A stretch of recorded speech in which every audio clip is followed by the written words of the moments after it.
tao chặt tao chỉ là phải bài còn bà là nhưng mà người ta ngồi đi bà không người ta đã rồi đang chờ rồi em đi bơi coi gì ngà giờ trong nhà mới chỉ nó hát mà khéo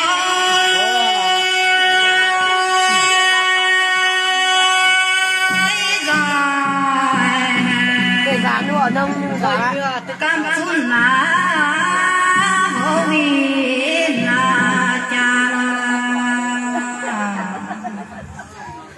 ho nhà na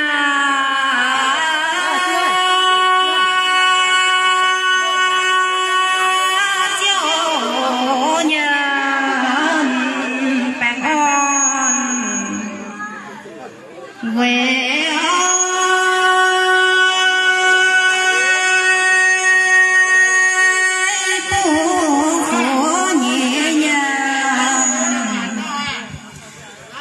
chẳng xe chẳng có lá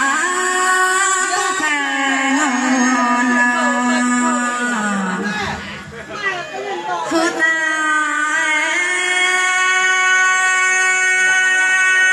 ra cha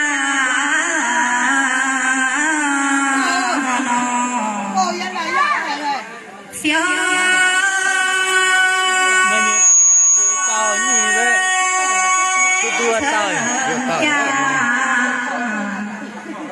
giang giang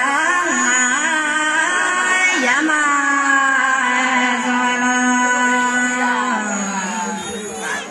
rồi là chiều na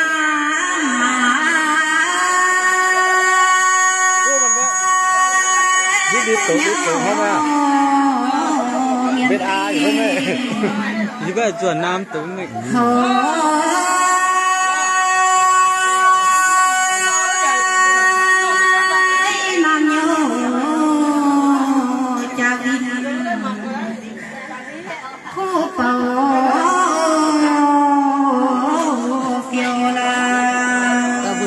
bạc tiêu à cảm ơn cái bạc tiêu hố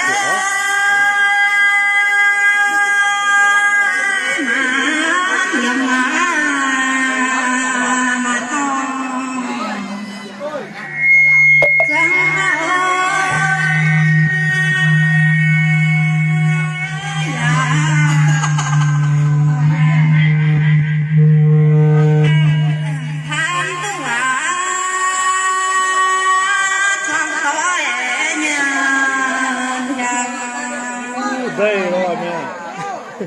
khi bên lên.